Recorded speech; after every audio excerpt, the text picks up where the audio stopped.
Hello, welcome to the Iron Maiden. My name is Abi, and today I have a returning guest, Ian Shu. We're going to talk today about Vexing versus Grasp. Ian, I know that you are a Grasp lover, although I know that you have played Vexing before, and people who watch my content might know that I'm a Vexing lover. So, could you tell us a little bit about your history with Grasp, maybe? Yeah, so hi guys. I have returned to the channel. Abby has found me once again. And my history with Grasp is um interesting, I guess. I started off playing Vexing because that was just best in slot, what people considered to be best in slot, around the time when I started the game, around Rosetta. And a lot of people at my locals were actually playing Viscerai at the time, and Viscerai is a Runeblade hero that really likes Grasp as well. So because of that, I actually got convinced to run Grasp because I felt like the 3 block was just insane. And the more I played with Grasp, the more kind of stupid it felt to a degree. To which the question became not why am I running Grasp, it became why would I consider Quillhand. Mm, um, which is an interesting way to go about things. But I definitely think that each have their own merit, as I said last time. So Yeah, for my history with these two arm pieces, I've been playing Vynnset effectively since Dusk Till Dawn released, and I remember when Dusk Till Dawn came out, Grasp was, the main arm piece. People were talking about like the play line where you pitch a blue and then you can two cost rune gate from nothing, and like that consistency and stuff like that. And then over the course of a few weeks or a month, people started moving towards Grasp. And then in like 2 months' time, Grasp was dead in the water and Vexing was it. Vexing was the only worth running, or you'd run Grasp into like Azalea or whatever. And it felt like for the last, I don't know, however long Vincent's been out, a year and a half, 2 years. It's probably longer than that. That yeah, Vexing has something. been, to my eyes, obviously the best. But I think I was blinded to the power of Grasp, and I still fail to see the reason to play Grasp. In my eyes, I can't get when I play it, I don't like it. So I've invited Ian here to try and help me either like it or understand why he does. Well, maybe we'll bring you to the light. Maybe we can convert another soul here today. Oh, my soul's gone, so you'll have to convert something else. Yeah. I forgot about that. I'm using Solana terms. My bad. Hey, all right. So we've got the two arms. If you're not familiar, Grasp of the Arknight has Battle Worn 2, so it blocks 2 and then 1. And it says once per turn action, pay 2 resources, create a rune chant, but you have to pay an additional 1 per rune chant you already control. So if you control 2 rune chants, you would pay 4 to make a rune chant. Vexing Quillhand, a little bit simpler, doesn't block for anything, but does have Arcane Barrier 1. It says action, destroy this, create 2 rune chants. Very, very simple, but only once a game. So this is the two we're talking about. Now, I want to talk about the reasons I would play Vexing, and then the reasons I would play Grasp, and see if you agree with those or if you can add any positive reasons to these cards. Sure. Yeah. So, in my eyes, the reason to play Vexing is that it allows you to end any given turn without rune chants and feel safe. It also allows you to play out a good hand pretty much any time you draw it. You don't have to have the right number of rune chants usually. It also helps double rune gate or otherwise close a game out if you didn't need it in the game previously. And then it has Arcane Barrier.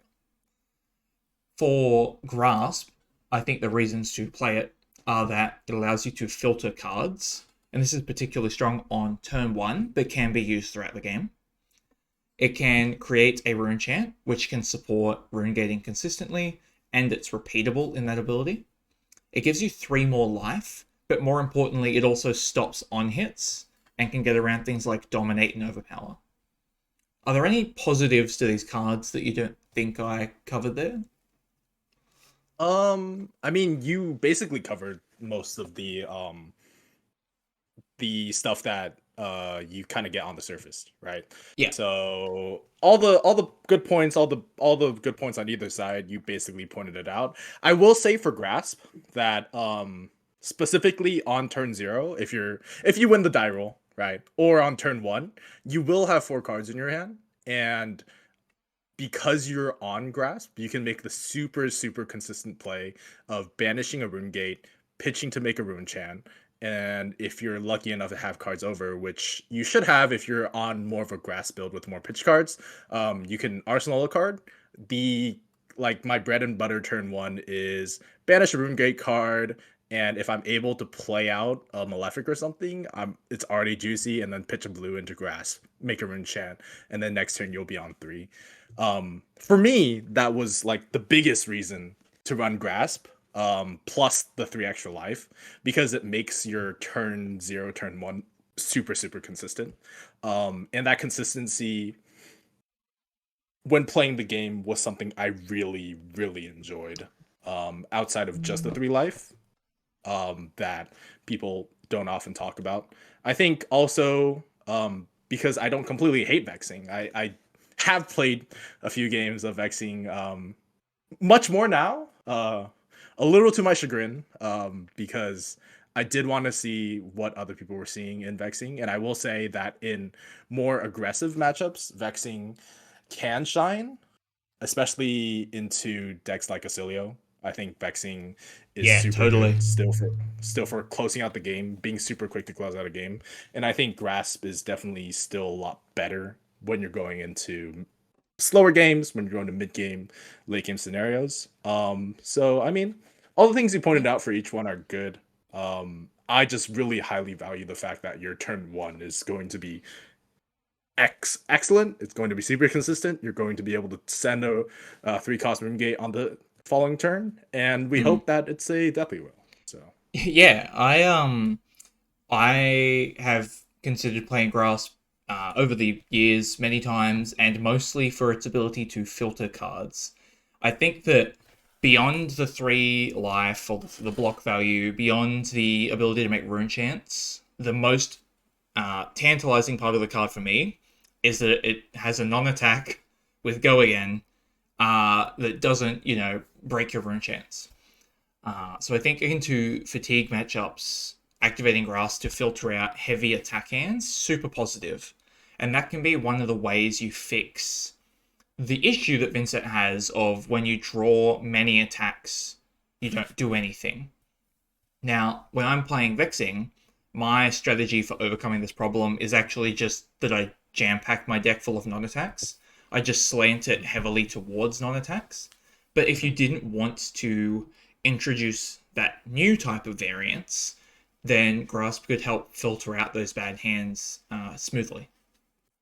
yeah, exactly. And I think that when looking at people's lists, it becomes very obvious to me whether they like Grasp or whether they like Vexing, because in a lot of ways I see like a lot of other Vynnset players play less attacks than me. I have always been a believer in 27 attacks. Yeah. I really like that number, especially with Grasp, but I think for other Vynnset players, they'll go down to like 25, 24 attacks. And it makes a lot of sense when you're on Vexing to not be stuck with a handful of attacks when you can't block with them. Yeah, I've been on 26 for a while now, and that number's feeling great to me. But um, if you're going to go up to something like 29, especially in an aggro meta, something like Grasp could be really good. Now, I'm going to cover the reasons not to play each, basically their weaknesses per card. And once again, let me know if I miss anything. Yeah. So for Vexing Quillhand, its weaknesses are that you can only activate it once per game. So yes, you have your get out of jail free card, but it's only once. And if you use that up early, you can get put into bad situations late in the game where you really need it. So basically, you need a lot of self-control, or you need to know when the right time is for Vexing. It also doesn't block any physical damage, so it doesn't give you a higher life total. The downsides to me for Grasp are that in some games it never gets activated. So you might activate it on turn 1, or maybe you don't because you just draw a really strong hand. And then it has its 3 block but no ability. It also can't really help you if you need more than one rune chant. For example, if you have one and you need to get to 3, it can't do much there. And because you're playing Grasp, you also have to increase the pitch value of your deck by playing blues or whatever, which often leads to a weaker deck in some sense. Anything there I missed, or do you think any of that is unfair on these cards? Um, I do agree, right?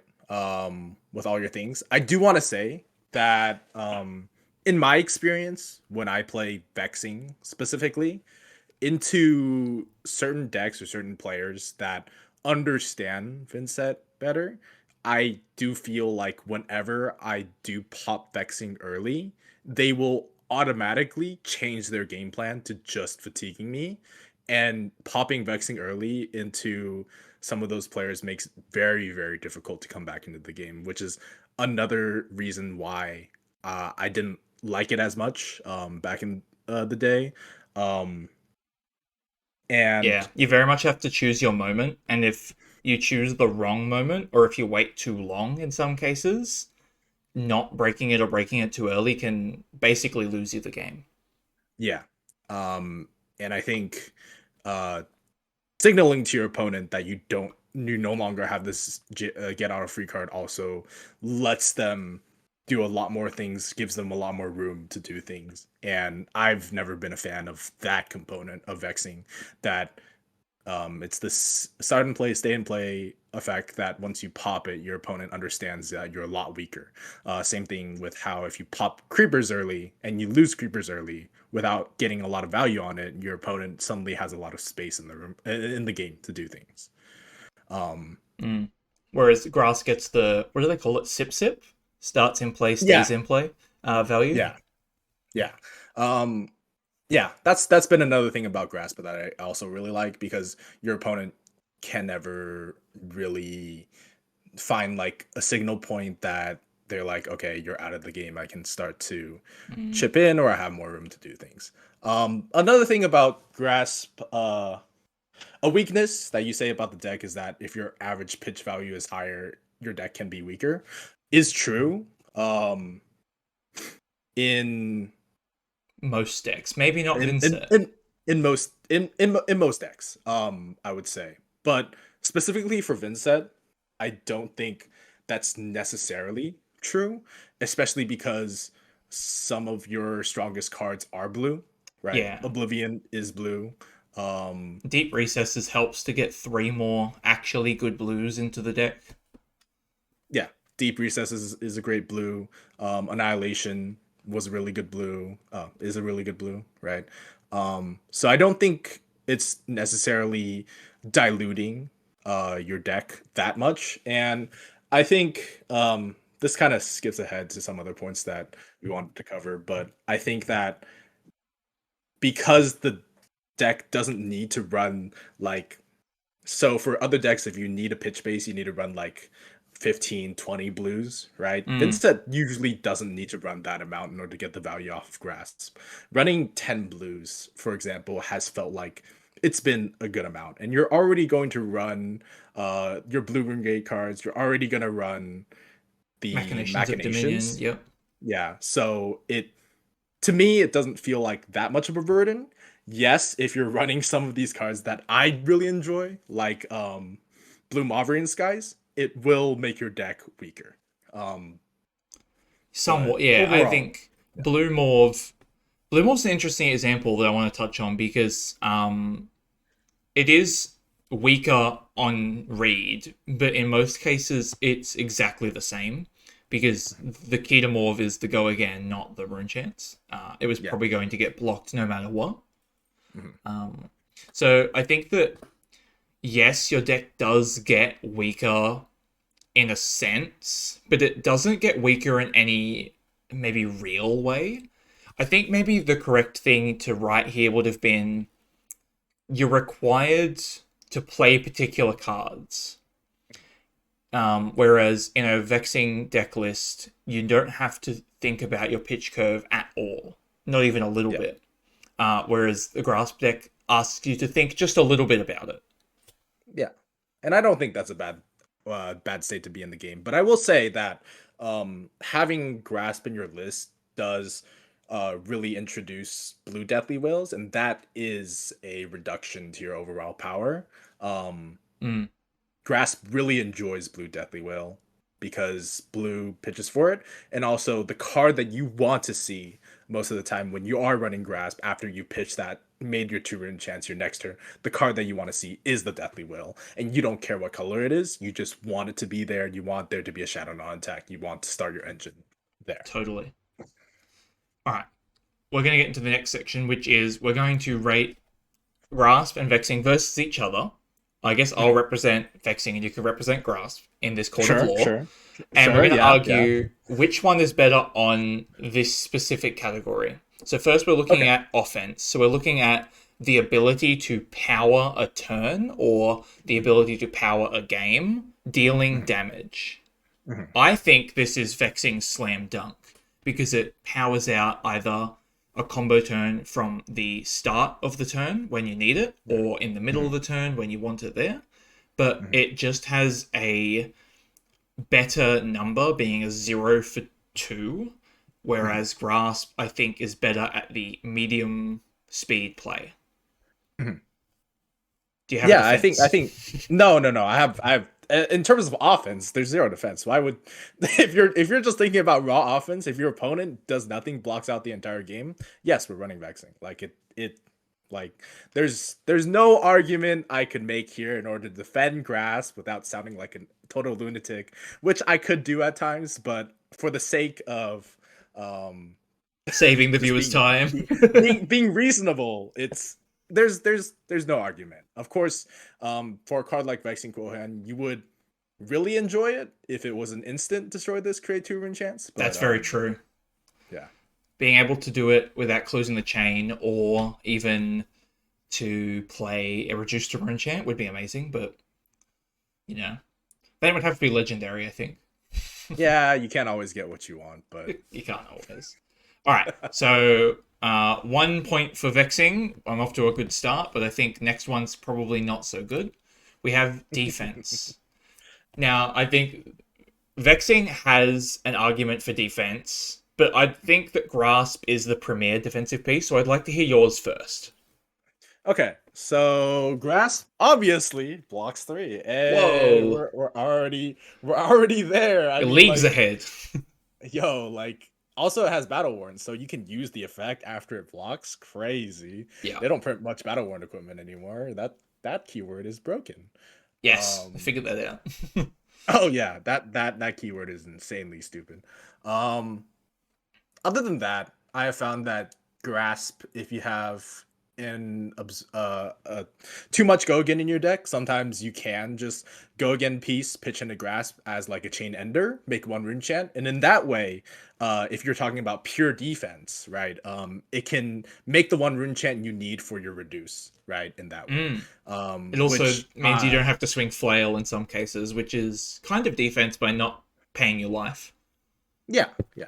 So in that way, I find that it's very cool. I mean, I don't think I have to say much here. I mean, blocking 3 is just insane. Blocking 3 is a lot, yeah. Alright, so while Vexing itself does literally 0 defense, it has Arcane Barrier, but let's not call that defense really. It's an option. I think that Vexing's defensive power comes in the fact that you don't need to keep additional cards in hand to play the game. So in a hand that has like a 2-cost rune gate and a blue rune gate and some non-attacks that you want to play, in a Grasp deck, you're probably going to keep that to pitch into Grasp, the blue one.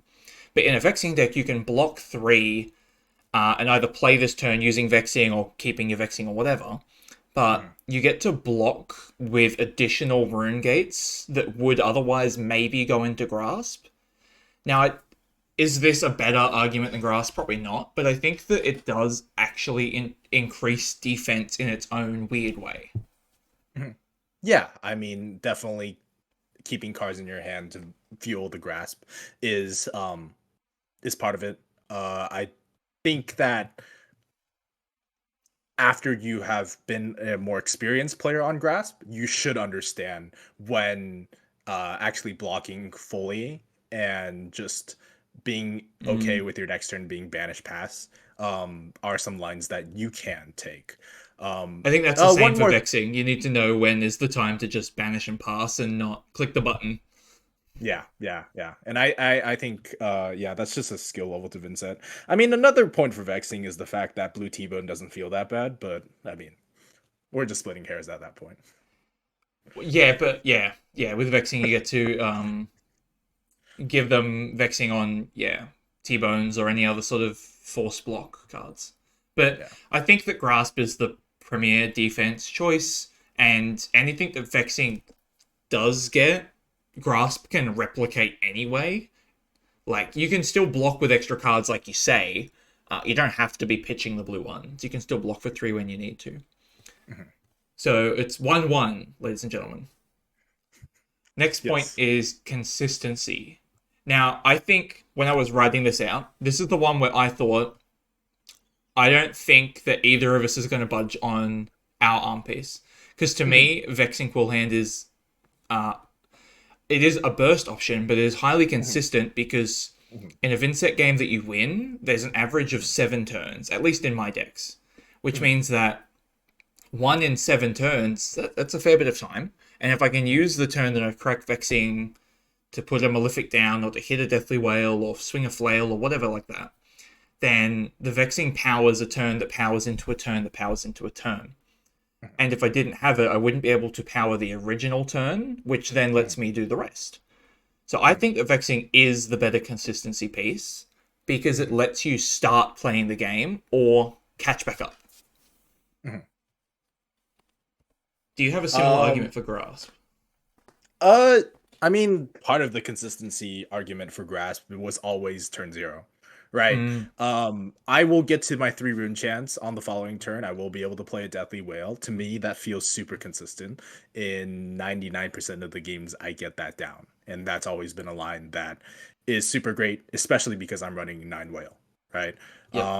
Vexing Quillhand feels good when you need to catch back up. And I think in if all your games are 7 turns or less, vexing will be more consistent, right? Having the first turn of the game be super consistent because of grasp, getting a deathly whale out, is why I would argue for a grasp consistency. But I Yeah. also think that into more players that want to fatigue you, they will make the game drag out longer, and that's where the consistency of vexing falls short, in my opinion, True. because players will just force you to go longer. And what if you're thinking that every single game is going to be 7 turns or less, but what if every single player comes into you and sees you on vexing and is like, I'm gonna make sure this game goes longer.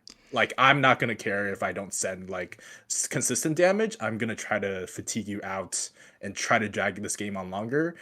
Is it as consistent as it is um then, right? Totally. Because part of vexing versus grasp was always this idea that shorter games vexing better, longer games grasp better, right? And you're not the only person playing the game, right? You're Mm, always interfacing with an opponent that gets to decide how they want to play the game, that gets to decide what access they're going to choose to play on. And game time is not something that's going to be in your control. And that's always why I enjoyed Grasp better, because even in super short games, Grasp can still be okay. You still get the turn one consistency, you still get to keep your engine online. And as long as you play a little bit more towards the fact that you don't have this get out of jail free card, then I think that the consistency can still be there. Of course, you can always stumble, and in those cases, you'll be like, well, vexing is probably better here, right? But I think because you don't get to control by yourself how long the game will last, I think grasp for me is just the more consistent option. mm. I want to talk a lot about this like average turns, long game, short game problem closer to the end. We have a slide for it later. But Okay, yeah. I want to touch a little bit on it now, which is that basically the way I feel is that I do have a lot of control over how long the game is. Mhm, mhm, Because especially on a vexing list, I can take significant risks to force the game to be really short. I Mhm. can do a risky setup turn or go down low, pressuring my opponent to maybe want to, like, finish me, and then I can explode, taking back Mhm. all that agency and making the Mhm. game go much shorter. Mhm. Now, is that very consistent? No, I literally said the word risk, but that would be my argument for a long game, short game problem. Yeah. And I feel like if we want to discuss that later, maybe we just leave this here and nobody gets a point and we Yeah, revisit. 1.5 each. Ah, yeah. All right, We'll split the difference. flexibility is the next one. Mhm. So for me, Vexing obviously only has one main ability, but it can be used many ways. I've talked about a few ways, like powering at second rune gate, first rune gate, sometimes cracking it and swinging flail when your opponent's on one, just taking like 2 or 3 cards out of their hand can be good. But I think Grasp is a little bit more flexible, mostly because of the sip properties. Yeah, and I feel like the fact that you get the defensive value for Grasp and the offensive value and the fact that you can sink resources into it to filter cards are all reasons why it is a lot more flexible. If you bring Vexing into a matchup, if it's not doing anything to AB, Yeah, then the only way you're going to use it is to pop it, make 2 rune chance, which is powerful in and of itself, but definitely in terms of flexibility, I would give it over to Grasp. Just because you have yeah. so many avenues to use the card that where the card can be good for you. Yeah, I think, yeah. For Vexing, there's one ability that can be used several ways. But in Grasp case, there's like 3 things that you play it for, like the filtering, the rune chance, and the block. And each of those can also be used in different ways. So Vexing has like 6 choices, but Grasp has like 6 times 3 choices. Yeah. Yeah, I think it's going to be 2.5 on Grasp, 1.5 for Vexing. All right. All So we have right. one more category. So we're either tying or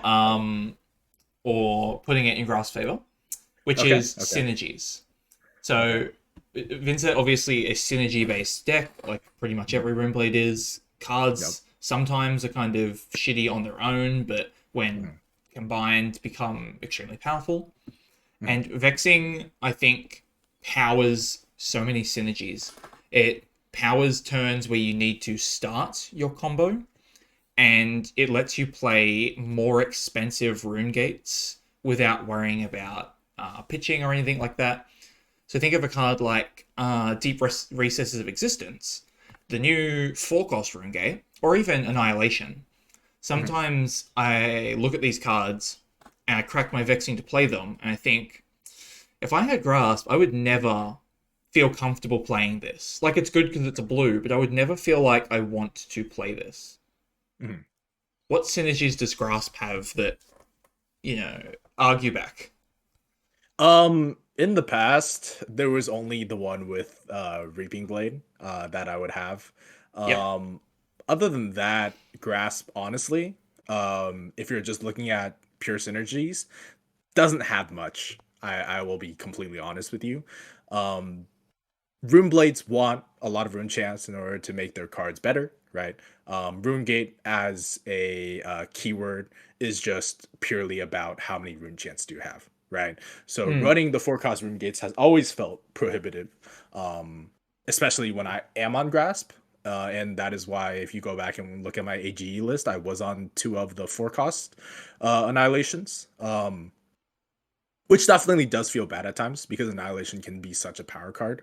Yeah. I think now with the advent of Compendium of Wraith and with the new offhand, Grasp does see a little bit more synergy in the fact that you can play Runegate with Go again without Malefics and then pitch a blue into Grasp, make a Rune Chant, use the remaining resource into your offhand, make a second Rune Chant, and still be able to send a 2 cost Runegate. Yeah. But I think as far as like just pure synergies go, it's definitely in Vexing's favor. Especially with the last time when I was talking to you about Sonata Galaxia and how Oh, Vexing that's really such a good opens the, synergy card. Yeah. I didn't even think of yeah, that one. yeah, it really opens the door for Sonata Galaxia. And I think Yeah. the fact that I'm on Grass of the Arknight just means that I will probably never play Sonata Galaxia in my Yeah. list. I mean, in some cases, playing Grasp could help Sonata because you're playing maybe more blues, which can pitch into the Sonata to give it go again. But there are so many games where I see a Sonata halfway through the game and I think, I could pass this turn or I could just go. This game's going to be short anyway. I'm going to crack my full hand. The Sonata's going to give me the consistency that I'm losing by cracking Quillhand, and then we'll end the game in 3 turns anyway. Yeah, and you don't want to be in the position where you're pitching to Sonata anyway. No, it's not good. Well, yeah. It's good on like when your opponent goes first, like you say, when you have 4 cards in hand. But it's very rarely good. Yeah, no, exactly. Yeah. All right, it's 2.5 all then. Yeah, 2.5 all. So we can. Oh. I mean, I am the Grasp guy, but I've never been like a person that's a hater of Vexing Quillhand. And I bring it out from time to time, especially this time when I was thinking about what can make Acilio matchup better. Partially because I lost to Acilio, so that is haunting me. So bringing in Vexing Quillhand into that matchup has made it feel incredibly good. So so I mean, good. there's always ways to explore. I think Abi, you should give Grasp another try, especially. I know, but I play 4 or 5 games in a deck with Grasp, and I'm like, man, I just mix Vexing Quillhand. You just need to change your brain chemistry. You gotta stop thinking about your get out of jail free card. You need to play without a get out of jail free card. Something I've noticed. Walk your tightrope without a net. Be a that's good. Free climbing. Something I've noticed through this conversation we're having, and a little bit from our last conversation, was that you bring up what the opponent is doing much more than I do. And I think that is a difference in the strategies between these 2 cards.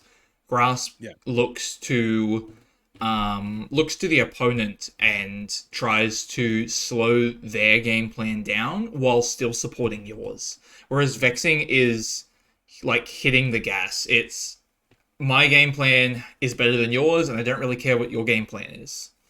Yeah. Nah, No, I have to, I feel like I have to respect my opponents. Maybe that's not the same for you, but No, yeah. If I lose, it's my fault. If I win, it's my fault. I'm just gonna hit the gas. They don't matter. If Nazareth blesses me this game, I will win. That's all there is to it. Yeah, I'm like I think it was Celtic Warriors. Like, I'm going naked into battle. If I was gonna lose this game, I'm gonna lose anyway. All right, we've got 2 all, and we're going to get into some community questions as well. So some of these come from people in the Iron Maiden Discord. If you'd like to ask similar questions, you can put them in there, and we'll get in on another time if we get enough questions. So from Chriso120 says, can you make a deck that fits both Vexing Quillhand and Grasp of the Arknight, and you switch them between matchups like in a sideboard? Or do you have to choose one and build around it? How do you feel about a deck that balances these 2 arm pieces? So I don't think it's bad, right?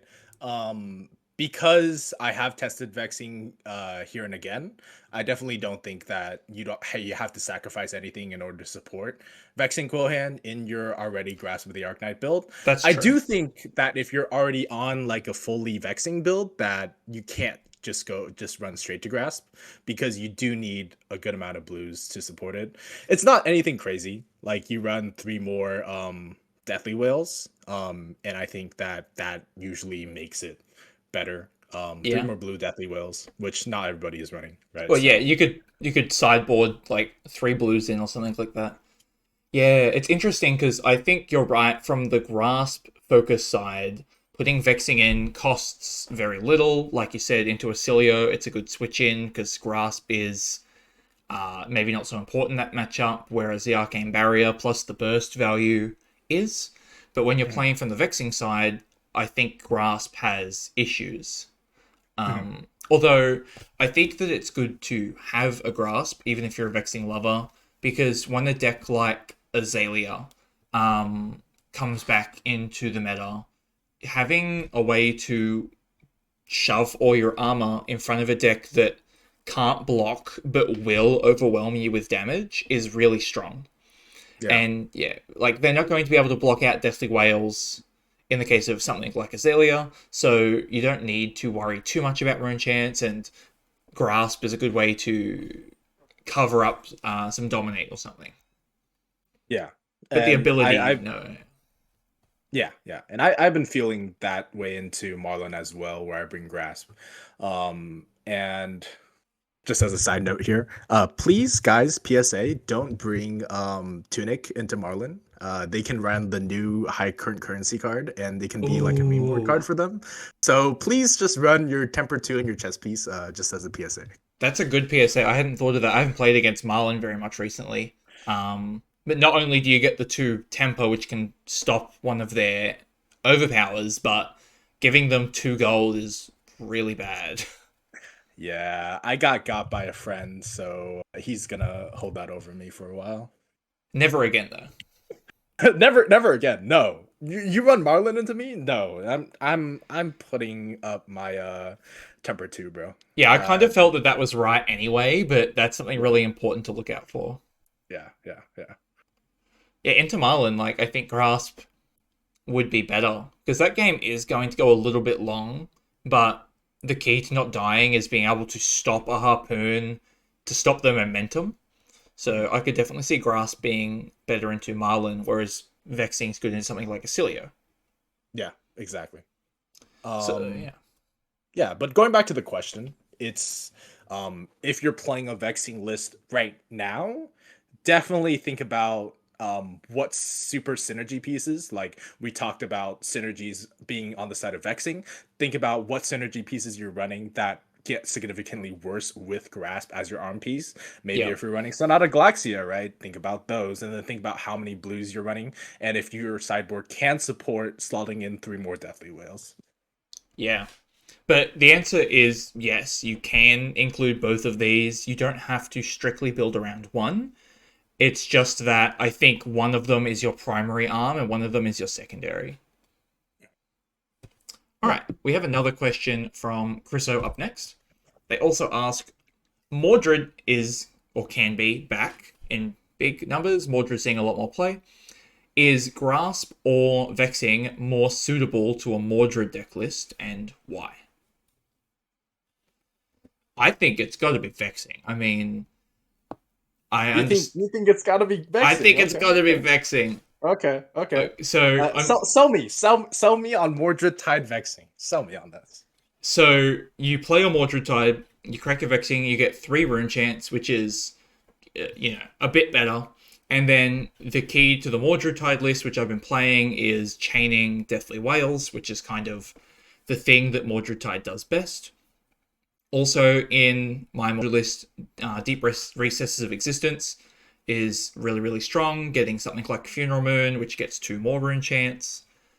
So I think that when you draw the Mordred, or when you draw a hand that supports a Mordred that you've had in Arsenal or something like that, being able to Vexing for an extra Rune Chance to power out that turn at the start or in the middle is better. Now, I understand that Grasp can be used with each Mordred if you line it up. Probably not like literally every single one, but sometimes it can be used with multiple Mordreds. But I think that I don't want to pitch on my Mordred turn. I want to convert every card into value. Okay, that's fair.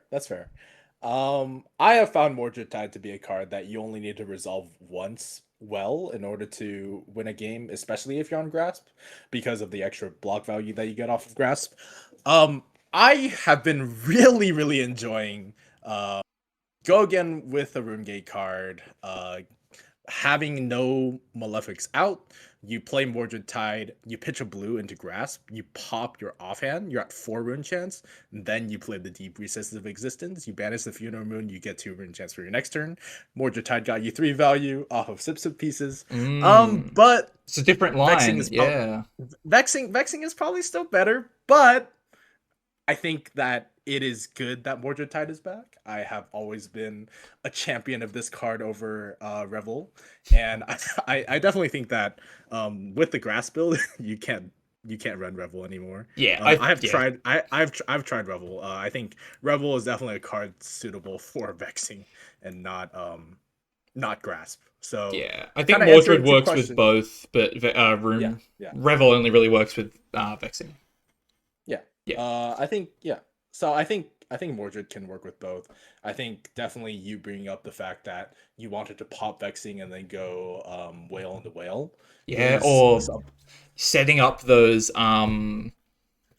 malefics. Like the deck plays red, yellow malefic, and Sonata Galaxia to go find them. And then when you hit your first Mordred, you've got 2 to 3 malefics on board, and then you're getting 3 extra rune chants in the middle, and then you're getting Deathly Whale rune chants. Like I think it's a difference between you're using Mordred a bit more like a Revel, where it makes 4 or 5 extra value and helps you do like a really strong double gate. But I'm using Mordred more like I'm gonna make 12 rune chants this turn. no, I definitely feel like Mordred. I think Mordred is probably like the one of the strongest like extender cards for both decks. And I think that if you're on Vexing, you're looking more at the generation of the value, and if you're more on Grasp, sometimes you're just looking at Mordred like it's a 3 block, which is what I do sometimes. So Yeah. It took me so long to get around to Mordred. Like back when Brody Spurlock was playing it and everyone kind of shut up, I was like, no, this is bad. And I tried it and I hated it, and it took me like 6 months or 8 months to try it again. I was like, wait a second, no, this is really good. yeah, I mean, I will say Mordred Tide was a tech that Chris Ioli put me onto, so it's not Yeah. it's not my own thing. We're all calling out like bigger names than ourselves who do better things, but uh yeah. They pushed Mordred Tide into the limelight, but we are gonna maximize it. Exactly. Exactly. You are correct, sir. They It's are cowards us. that no longer play the deck. True. Alright. Another and final question from Chriso. They say, if you include Grasp, should you also include Reaping Blade? You're the Grasp guy, so let me know. Is Reaping Yeah. Blade pretty Yeah. much necessary? Um, I really like Reaping Blade, but at the end of the day, it's not super necessary. I mean, I even said back then that Reaping Blade Grasp isn't necessarily a tech that synergizes with each other necessarily. It just synergizes with the overall game plan of you extending the game, playing a longer Mm, game, filtering more cards, sort of this they thing. both And I synergize think with the deck, not with each other. yeah. It Yeah. synergizes with your overall game plan, not necessarily with each other, right?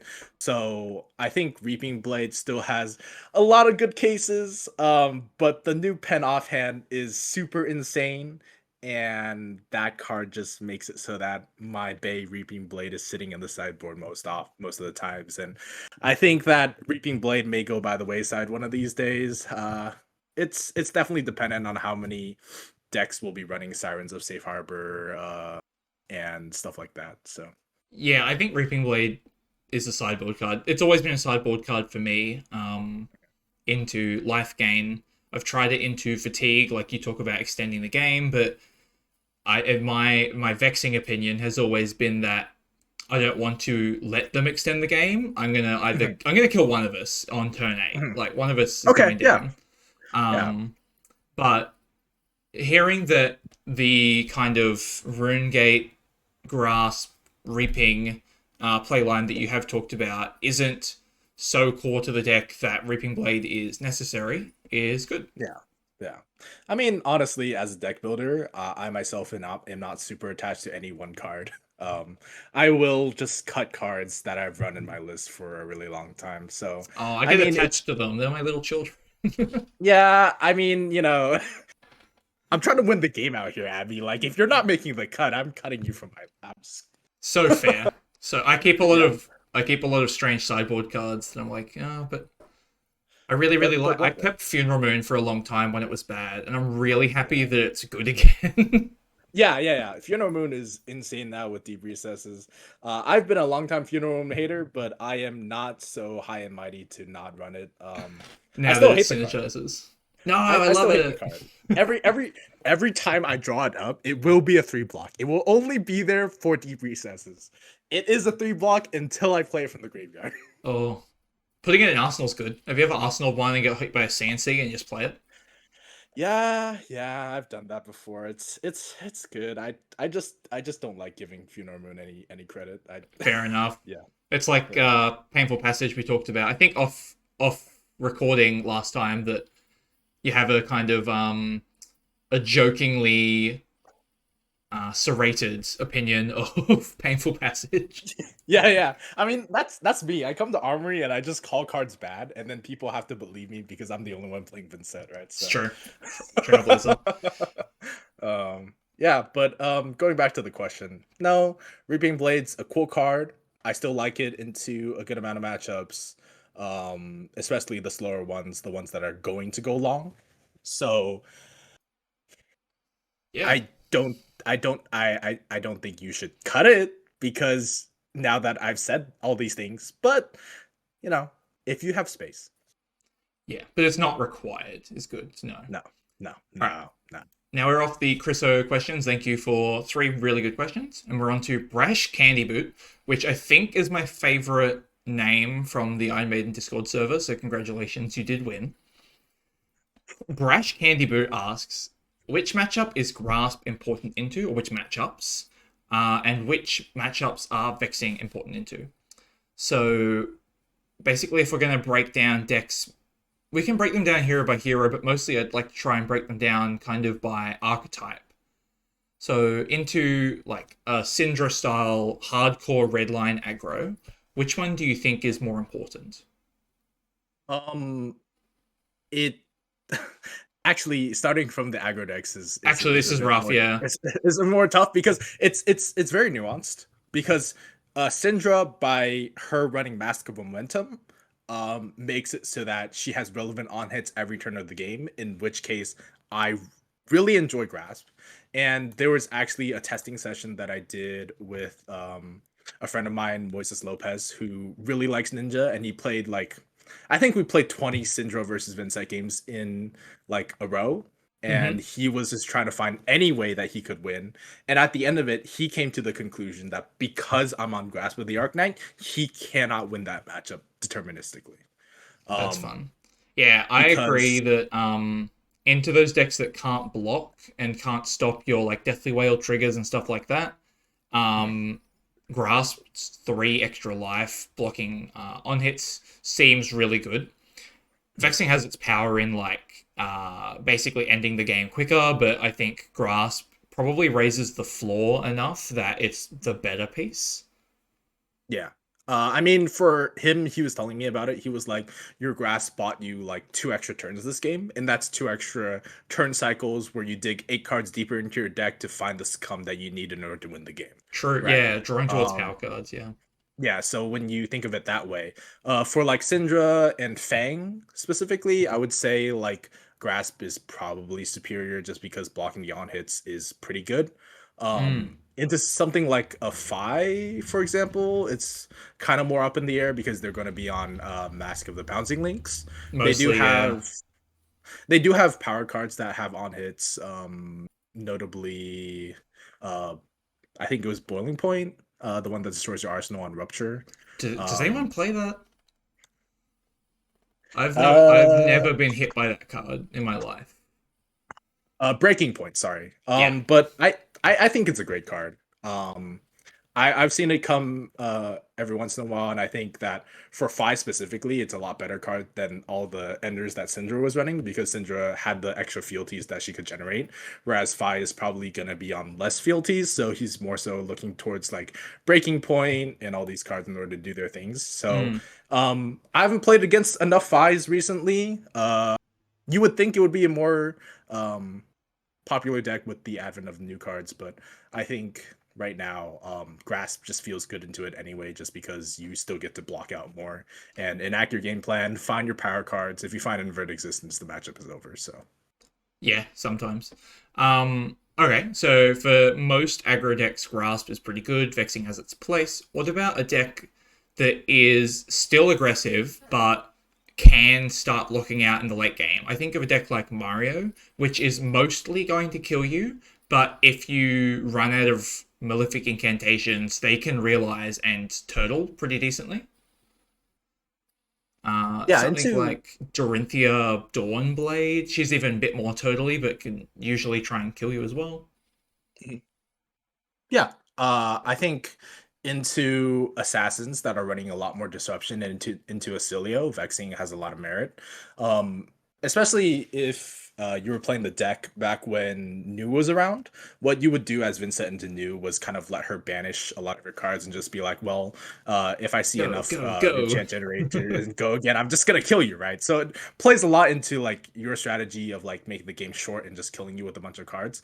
I think with the way that Marionette plays right now, it's a lot like doing a warrior cosplay. So I think they're not running so many disruptive cards that the Vexing, in my opinion, is more worth it. I think if you're running into Slippy, Vexing is better because Mm. when they send their disruptive on here, you're just like, no blocks. What are you gonna banish? Oh, a Runegate card? Well, we're in business, right? So Yeah, for all the assassins really, I would think that Vexing is better. And for a lot of reaction based decks, just because it's really hard to guess when it's right to block with Grasp.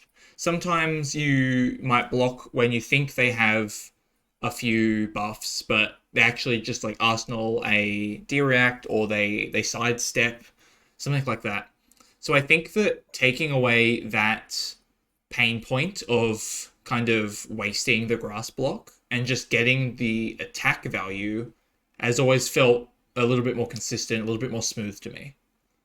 yeah, I will say that Dorinthia specifically, Vexing probably has more play. I think into Kasai or Fang, because Fang cares about the on hits and he's a lot more aggressive. So putting out the grasp in the early game has always felt good to me, just to stop him from Yeah. marking and getting on his game plan. And Kasai can usually play like a longer game. She can go a little bit more fatigue happy. So grasp into that matchup has always felt good because you're already playing into the longer game. If they make more warriors that care about on hits, and we'll see with Hala being out, if she cares that much about the on hits, then I think Vexing definitely has more play. Yeah, especially into the warriors that play reprise cards, I could see an argument for Grasp, but Mhm. pretty much every warrior except for Fang right now is defensive enough that I would want personally, I want Vexing to try and force the game to be short. Mhm. You've talked about wanting Grasp to play into that long game. Mhm. So if we're talking then about a deck that's a little bit more fatigue oriented, like a Guardian or not the dance because that's too cursed. Yeah, something like a Guardian or a really slow illusionist, something like that. Would Mhm. you be on Vexing or Grasp? Um, yeah, slower games. I'm almost always on grasp. If I play into Guardians, as I said before, like the main reason why I've built this grasp kind of ideology for my deck and the synergies and everything is just because two block against crush cards is really good.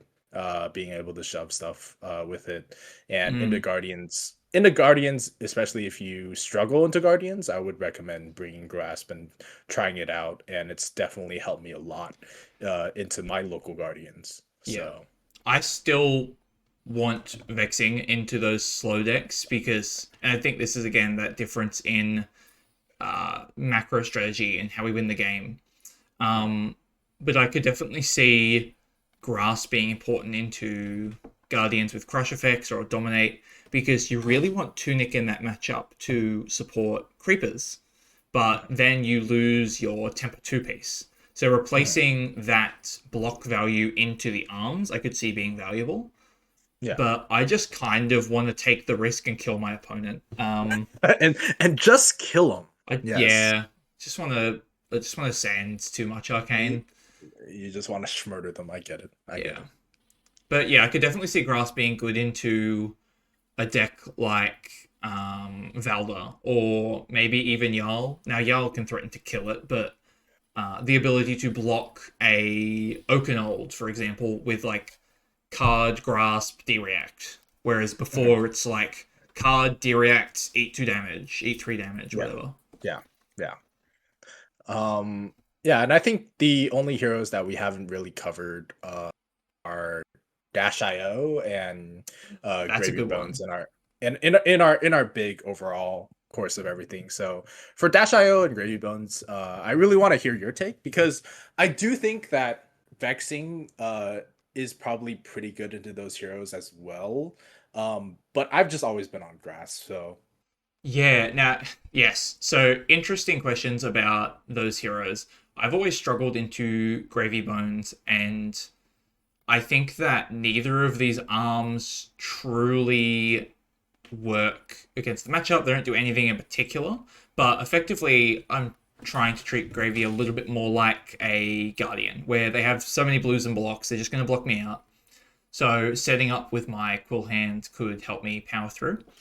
Whereas Dio, I think, is one of the most uh, the matchups that I would most want to play Grasp in, Mhm. because yes, Vexing can power out that hand that succumbs them or whatever, but the 3 block that stops the boom grenade or whatever seems like it's probably more valuable. Now, maybe this is a first and second thing. I think Mhm. maybe if you're going second, Vexing is better, so you can start playing the game. Whereas if you're going Mhm. first, Grass might be better because you're going to be already able to play the game. Yeah. I felt like I wanted to ask you about Dio. Because I don't have that many things I'm like slam dunk about for the arms piece in the Dio. Like there have been games where Grasp has felt like it saved me the game, but there are definitely, as you said, when you don't get online fast enough in the Dio, you just sort of die. Um my Do you think slower game first and plan hasn't second would be good? yeah. So I definitely want to test that out a little bit for myself, going first and second, seeing whether or not a second I bring in Vexing, if that helps the matchup a lot more. Um, I mean, personally, I've just really enjoyed my block game plan into Dio. Yeah, we More can we can astute, fatigue Dio if they get unlucky or if the pilot isn't good enough. We can still fatigue Dio, and 2 or 3 extra life would help with that. yeah. I mean, I've enjoyed my mid range game plan. It has succeeded in beating a few Dios, um, on stream, notwithstanding. But Hmm. I think that sometimes you run across a Dio that really knows how to play their deck, Oh yeah. and they search. I've had this happen to me a couple times where Dio searches off their Spark of Genius for no time zone, and they name Reduce to Enchant, and I suddenly feel very bad in the game. And yeah, so Mm. Yeah, if your opponent knows what to name with null time zone, it can be painful. Especially yeah, if you've even against a Dio that it doesn't know how Vynnset works. If they look over in your banish zone and there's a Deathly Whale in there, they just get to name that, and you're taking 2 extra blood debt, and like yeah. yeah. Oh wait, no, it doesn't Yeah. stop playing from No, banish. no, No, it, yeah, it yeah, it doesn't stop. Yeah, it doesn't stop that, but it can stop other things, which experience. There's definitely a gulf between experienced Dio players and Dio players that are definitely starting off and just having the armor deck. Same with But Vincent, I really. yeah. But I mean, in the gravy, I do think that neither one really helps. That's why I wanted to kind of get your take on it Yeah, because that has been my experience in the gravy. You kind of just have to see your cards in the way that they work. So yeah. You can try and disrupt him with like your morphs and your inverts, and deep recess did a big number on this matchup, I think. mhm, But if you don't draw those disruptive cards, you can't do that. And if you try and set yeah, up and kill them and they play all 3 chums, like you can't do that either. So yeah, there is yeah, strategies you can bring into the game plan, but you have to be really flexible. And mhm, if they see the better cards and you don't, like, yeah, there's not a lot you can do. yeah, yeah, yeah, yeah, Well, yeah. last one I'd like to know about. Now, we talked about Acilio, like the Arcane Barrier with Vexing being important in the burst, but what about Mhm. Verdance? Would you play Grasp because she's slow, or Vexing for the barrier and burst?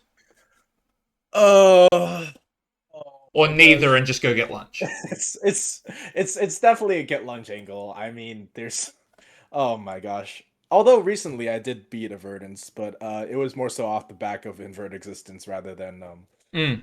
Grasp or Every now and Vexing. then you get one in 10 or Yeah, whatever. yeah, yeah. I mean, as I said last time, when Invert Existence gets their Felling of the Crown early into the game, it swings the tempo heavily in your favor. Mm. So there's that. Yeah, I can't tell you which one is actually better into that matchup.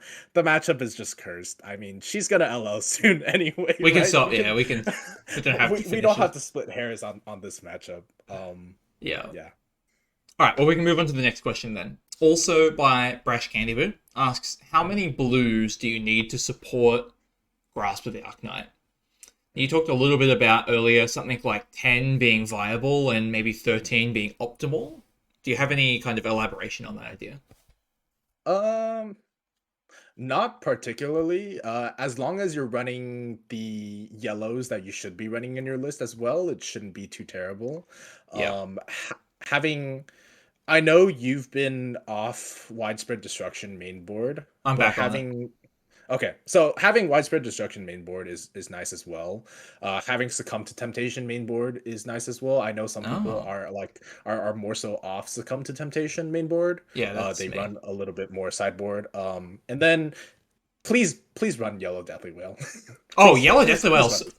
Now, yeah, we can do a little bit of a tangent here because I have been thought experimenting with this. What do you think the three best rune gates are? My opinion has become Red Deathly Whale, Yellow Deathly Whale, Deep Recesses of Existence are the three best in that order. What are the three best? Is Red Deathly Whale the Um, best? it's definitely Red Deathly Whale. Red Deathly Whale is for sure the best. I'm just thinking. I mean, second best has to be Yellow Deathly I think Whale. so. Third best is where you can kind of draw the line between some cards. I think you're right in saying Deep Recesses of Existence with the new synergies and everything that we're putting in the deck to build around to play around it. Yeah. Namely with Funeral Moon coming back into the deck. As much as I Woohoo! hate it, it supports Deep Recesses of Existence enough where it turns into your third best Rune Gate card to such an extent where I think cutting some Widespread Annihilation is the way to go. I've If you actually feel been like on all six. I've been on 3 and 3, and I haven't been struggling to play them. okay, yeah, But maybe okay, that's well, the vexing yeah. difference. Yeah, that's your vexing difference. Yeah, That's whatever. the Yeah. I mean, like, also, if the game is only going 7 turns, you'll really only need to resolve one in order for the game to be like turned in your favor, yeah, right? So, yeah, and mostly they're 3 blocks, but when you want to play them, I've not really been struggling. yeah. Yeah, so between 10 and 13, do you think there's any reason to go above that? Like if you went to let's say 18 blues, would that be wasting your time or would that be supporting the game plan? Um, I think you never want to go to 18 blues unless you're off yellows for some reason. Like Replacing the blues, yeah. if your list runs no yellows, which I don't know why it would be running no yellows, then sure. But I think there's too many cards in the list that you have to just run 3 O's because they're so good, right? Mm, So your deck is gonna run all these Roomgate cards, but it's going to run 3 Deadwood Dirges, 3 Coals, 3 red Malefics, 3 yellow Malefics, hopefully. yeah, Right? for sure. Some Fasting Carcasses as well. Yeah, With there's a lot Funeral of Moon, reds you really, really want to run. your Yeah. Funeral Moons, right? So these cards are cards that you will want to run, right? A have to run is like we're on this side where these are always going to see our list until we see like new good cards, right? So I think that in this case, having less blues in your deck is fine with Grasp, Mm, because as I said before, you don't Grasp isn't your end all be all. Just because you only pitched into it once a game is like not the real reason why it's like there. If you only pitched yeah, into it once a game, it's like, wow, you had a really good game then, right? true. You didn't have to use your piece. Like if you didn't pop Vexing Quillhand all game, it's like, well, you had a really good Oh, game those then, games right? feel good, yeah. Yeah, exactly, right? So having more blues in the deck isn't like it's like yes, you Sure, yeah. want a little bit more, but it's not like you're running an insane amount just to support grasp when in my opinion the best part about this equipment is that turn zero of the game, and then afterwards it's filtering those cards, right? And Yeah. then everything else is a little bit more gravy, getting the 3 block, right? So Okay. it's I've really enjoyed being at around um uh 10 to 12 yellows with your 10 to 12 blues, and then you bring in more or less depending on which matchups it is, and sometimes you'll have a little bit more blues into your deck. And I think going to 15 blues is a little bit much. I would say Mm. anywhere between 9 and 15 is a 9 and 14, I would say, is like a good number to be at with grasp, as long as you're running the necessary yellows in your list. Sweet. Heard it here first, folks. Don't try and activate Grasp every turn. It's not going to work. Yeah, yeah. I mean, like, you can try. I mean, you probably won't win that game, but if you do, you can always say. All right, so now we've got some listener questions from me. I had, I think, two questions here that this one especially is what I'm grappling with trying to understand Grasp. Is basically, does Grasp lead to longer games or does it lead to winning longer games? So basically, what I mean is like, does it draw out a game and then you still lose it if you were going to lose, or you still win it if you were going to win, or does it actually make longer games more winnable? Okay. So, for the first question, does it lead to longer games? Yes, it does, because now you're stuffing their on hits, you're looking more proactively to do so. Whereas in the past, if you're on Vexing, you're more so going to be like, well, I'm not blocking anyway. We're just going to have a really short game where I do my thing and you do your thing. But Yeah. having Grasp there means that you're going to actively be blocking crush cards. You're going to be actively blocking on hits. And usually because of that, you're giving more cards in hand. So it's going to naturally lead into a longer game, unless, of course, you high roll them. But that's another conversation we can have. But in those longer games, yes, it can help you win, but it's definitely up to you in how you're utilizing grasp effectively. And I feel like that's another reason why Reaping Blade was there, because Reaping Blade is really the key piece that helps you win in those longer games, Sure, right? yeah. It's not necessarily grasp itself that's letting you win those longer games. I think more so it's the fact that you have Reaping Blade, the fact that your hero is Vynnset, so you can Shadow Rune Blade it out, you can banish multiple cards, double Rune Gate sort of things, right?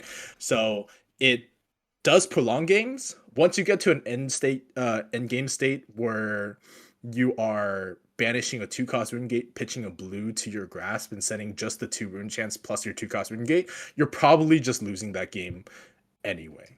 But Yeah. I think that having the game go longer is not necessarily bad for you depending on matchup, right? And in those Yeah. games that are naturally going to go longer, it does help in the form of blocking, not necessarily in the form of the pitching. It's more so in the form of blocking. The pitching does help in the cycling of cards, but other than that, it's just blocking out, and then having ways to stop their crush effects for like guardians in those longer games is very good. And having a way to cycle cards in those longer games is very good.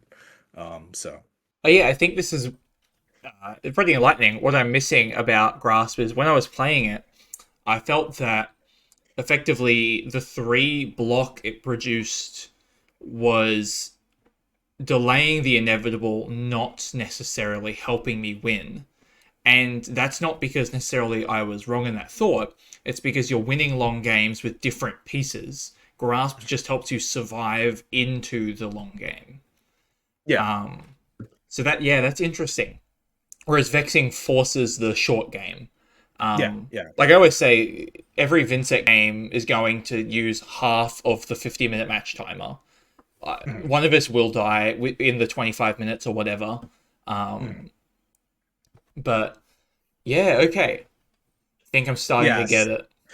Because a lot of the times also I talked about this a little bit before. Your opponent gets to decide how long the game is going to go as well. So especially into those Guardian players, they want the game to go longer, right? They're naturally going to make the game go longer. Yeah. Having the Vexing as a burst option is nice, but when they're setting crush cards every turn, you still need a way to combat that. And I feel like Grasp is really there to sort of help us get over that hard step, especially in the early game when you don't have that many malefics out. Once you get into a mid game where you're flowing with a lot of malefics, grass kind of bridges the gap to get you to there. And Mm. then playing out later on into the game when they're on lower life. And I did say like pitching the blue to the grasp and setting just the 2 rune chance plus your 6 attack is not that great. But in late game scenarios where your opponent is playing the long game with you, but then now they're on lower life and they have to respect every Yeah. attack. It's better It than can taking find a blood debt. Like, yeah, it can find you the tempo in order to be like, okay, now I'm coming up to second cycle. Now I know what my pitch stack are. I'm playing towards these specific cards, and maybe I haven't seen my Oblivion yet. I'm playing mm, towards my Oblivion in order to win, right? So it it still lets you combat those late game scenarios. That I don't think Vexing has the capability of doing. Right, it bridges the gap to get to where you're powerful, and then in the late game, it still lets you play the game without having to just sit there as a sitting duck and let your opponent do whatever they want. now that's interesting. Yes, you've brought up Oblivion, which I hadn't thought about, but in a lot of games, I'm using Vexing to play Oblivion. So, do you Mm. find Oblivion is something that you pitch stack, or is it something that you're able to play when you see it? Because in a Vexing deck list, I always feel that if I draw Oblivion, I might have to wait one turn and put it in Arsenal, but I nearly never need to wait more than one turn. And usually you can just play it. No, on grasp, you definitely need to wait like at least one turn, if not multiple turns, in order to play your Oblivion. The nice thing about it is that you have the 3 extra life to buy you extra turns in order to set it up. Yeah. Um, And also being able to pitch stack Oblivion is very powerful. There have been Guardian games where I've been in situations where I've pitch stacked Oblivion successfully and then played it out because it is one of the ways to win those games, right? Mm. So, yeah, that is definitely another angle for it that I even though I've done it in the past, I didn't really think of it as like a reason why Grasp is so much better because it doesn't come up automatically, right? But yeah, being able to pitch stack your Oblivion right next to a reduce not a reduce next to like a Like a dirge or something Deadwood like that. Dirge. Yeah. Deadwood Dirge. I mean pitch stacking it next to reduce to rune chance is actually pretty funny. Yeah. Yeah. So yeah. Okay. I think I get it now. And Yeah. there is 3 questions for me. Next question is the new Compendium of Wraith cards, particularly Grimoire, the Felling Song, and Deep Recesses as the most powerful ones. And then Fasting Carcass as a pretty good card, and then Balm as a like kind of considerable card. Do these support a Grasp game plan or a Vexing game plan, or both? I think Felling Song, in my opinion, supports more so a grasp game plan. Like, of course, you can use Tunic on it when you're on Vexing, but I feel like your Tunic resource is much better dedicated to Spellbound Creepers in those sort of scenarios. So, being able to find an extra pitch because you're running more blues with the grasp just has always felt like intuitively good for me. Um, Mm. Well, I've talked about the pitch a blue to the grass, pop the felling song, make 2 rune chance sort of game plan. So that's why I feel like it's good. yeah. You talked about Tunic there in um in relation to Grimoire, and I think that in my opinion, I'm often using my Tunic counter to activate Grimoire, and I find Mhm. that lining up Grimoire Tunic counter with like a Mordred or some sort of early power turn, and then lining up the Tunic counter with Creepers to finish the game has been very common. And if you do that reverse, it's not bad. Like you can use your counter first on Tunic and then in 3 or 4 turns on Grimoire. So I think Okay. that your deck list you've talked about trying to not maximize Tunic, but just use it a little bit more often. So it's a little bit more of a contested resource. But in my deck list, I'm playing effectively pitchless, and so my Tunic used to go into Creeper and then basically nothing else unless I was like playing a Rune Gate from hand or doing something weird. Whereas now I have a second reason to use it. I'm liking Tunic into even more matchups because of that. Okay. Yeah. Um yeah. I feel like that's also a line that I don't necessarily see, just because I like the power that you get off Felling Song. Um like in a turn that you can activate creepers as well, right? Mm, Because Felling Song can naturally extend those turns. Um yeah. it's definitely it's definitely a little bit more contentious now that I think about it. I thought that it was just a slam dunk. Felling Song is here, therefore we run grass for the sort of thing. That's funny. Um, I think that a lot of the time on like a Mordred turn, I'm using Grimoire the Felling Song as a post chain ending card. So a lot of the time on a Mordred turn, you are doing a double Rune Gate, and you're getting in my deck list. I'm trying to maximize the Malefics, so we're getting a lot of Malefics. Maybe we're using our Vexing, like we're just going all in. And then at the end of the turn, popping Grimoire to have 2 rune chance into next turn. Or, going and getting Funeral Moon to have 2 rune chance into next turn. So I think that while maximizing Grimoire alongside creepers is really good, I also sometimes, or even often, just use it as a sort of vexing on a Mordred turn. yeah. So we have Vexing at home, sort of thing. Yeah, the question is really with Grimoire, do you want a grasp and half a vexing, or do you want 1.5 vexings? I think I want more vexing. I am a Vexing Quillhand player. I want more Vexing Quillhands in my list. I've got If I two could run, hands. Give me 2 vexing quill hands. if I could run Vexing Quillhand in all my slots on my equipment, I would. Oh, that's a good idea. You definitely replace head, right? Yeah. Yes. That All was right. exactly what I was thinking. Deep Recesses of Existence supports. We talked about Grasp earlier, due to it being a blue that is actually pretty good. Yeah. I think that it supports Vexing because you can play it out pretty smoothly. Is there anything else you Yeah. want to talk about in DRE's case? Uh, no, I mean, I thought that DRU was another card that supported Grasp more because it's another blue that you're gonna slot into your deck anyway. But hearing you talk about it and being myself in the boat where I'm like, now I'm cutting Annihilation because 4 cost is prohibitive, definitely puts me in the boat like, no, actually this card is supportable for either one, which Yeah. actually, it's nice. Yeah, in the Grasp deck, it's a strong card that's a blue, and that's good. And in the Vexing Mhm. deck, it's just a strong card that happens to be blue, and that doesn't matter at all. Yeah, it's a strong card that is 4 cost, so it makes it better to Yeah. play. Like if it was a red, I'd With still your be deck. playing it in the Vexing list. Yeah. I mean, if it was a red 4 cost, I would be but Alright, what about Fasting Carcass? The red one of Fasting Carcass pairs well with a few cards in the deck. Do you think it pairs with Grasp or Vexing particularly? no, it's definitely just a card that you just slot in because it's a lot better now, right? It's a 3 block tear through the portal that doesn't require you to target something and banish, so it's actually a lot better. Yeah. Yeah. It has its weaknesses. A lot of people have been talking about cutting Widespread Ruin just to avoid the Carcass problem. I'm playing Carcass currently as a sideboard card for fatigue matchups, but I can definitely see it being a mainboard card because it just blocks 3. Yeah. I am currently mainboarding too. Yeah, I'm Just because sideboarding too, so I think we're on a similar train.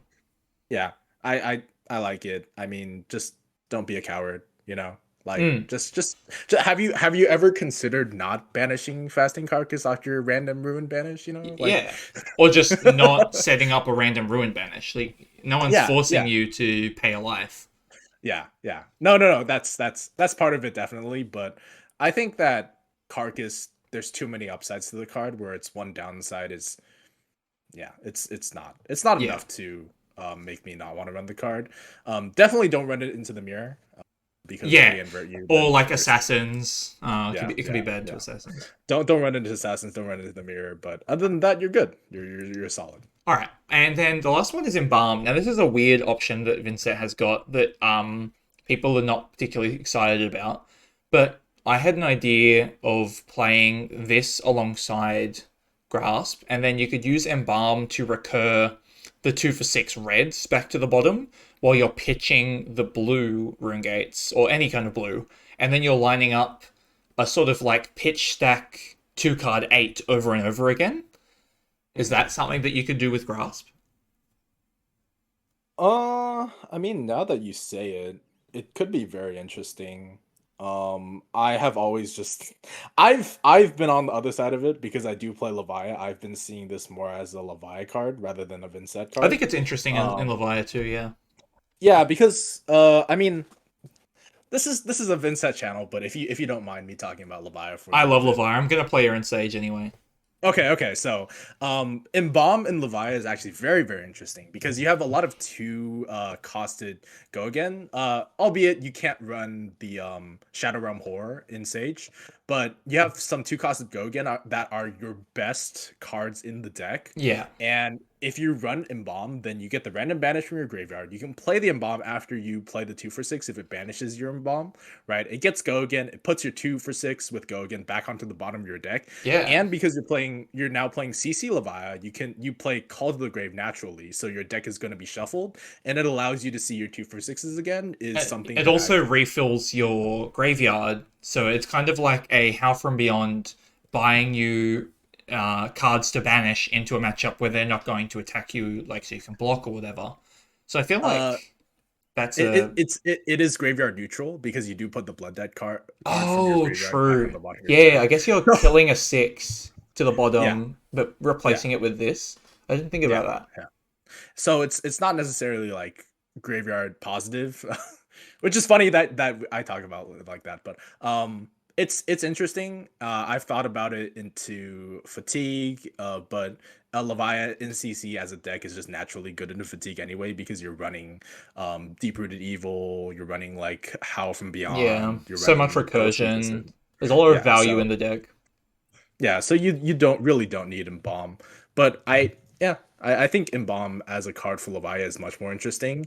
In Grasp, you don't want to be in that late game scenario anyway. Mm, Embalm can be interesting, but you have no way of doing it again, so it kind of just buys you one extra turn into like more defensive fatigue decks in the Grasp list, which isn't terrible, but I don't think Vynnset is in a state to fatigue other yeah. players It's not anyway. our game plan. We don't want to be Yeah, putting a card in that supports a game plan that we don't want to play. yeah. We're So not planning to lose here, we're planning to win. exactly. Okay, yeah, I think Embalm is not a Vynnset card. Maybe it wasn't designed for Vynnset at all, or it's not a very strong Vynnset card, but it's certainly interesting, and I think that's its best use case, is you could argue for a pitch stacking Vynnset deck list. Mhm. Oh yeah, I think Embalm will be interesting once they introduce more Shadow Heroes. Right, we're gonna Yeah, get Monarch 3. Maybe this was the card that's very good for Shadow Necromancer. Who knows? maybe. I think this card would probably be pretty good in Chain. Uh, Because it supports your yeah, yeah.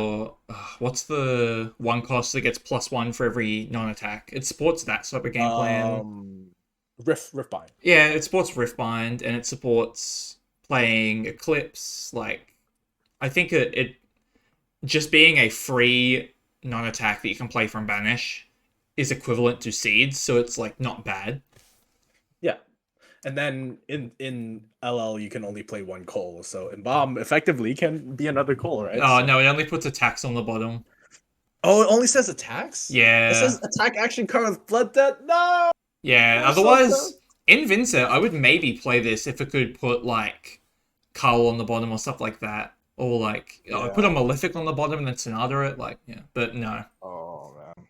All right, last question for the video. Ian, we've already talked about this a little bit, so this might be a shorter one.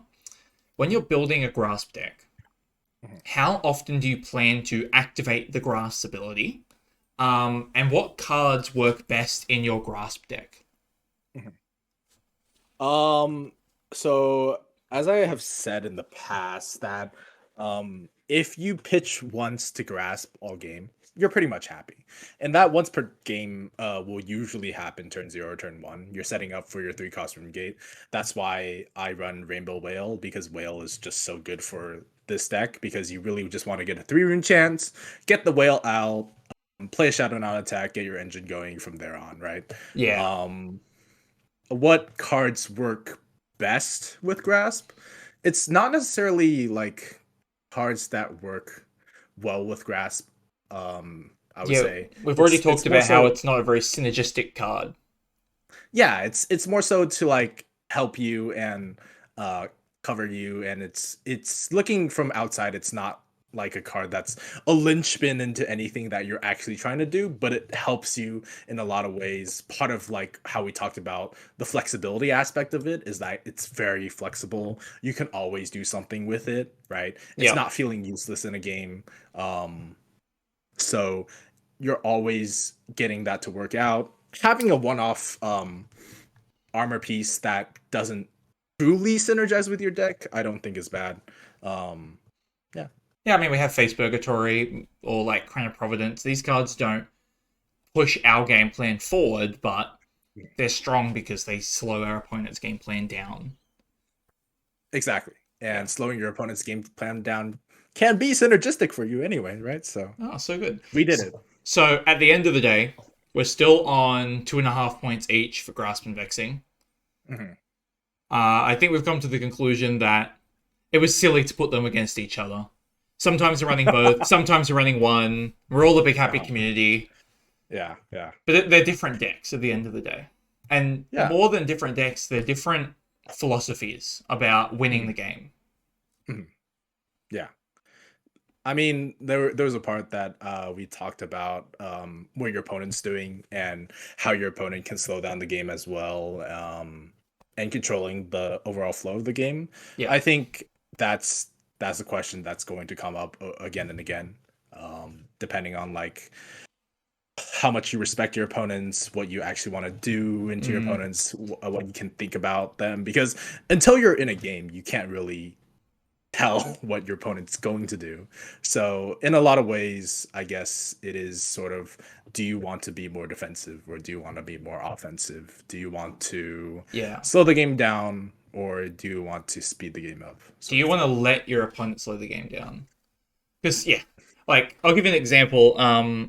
At ProQuest, not ProQuest, Road to Nationals earlier this year, I played a Mhm, game against a Decimated Great Axe, Dorinthia in CC, and when they flipped Axe, my deck is not full of anti-fatigue cards because I'm usually expecting Dawnblade, so I decide I just have to set up. And I don't play an attack until turn 5, so I'm on like single digit life at turn 5 because this game's going to end.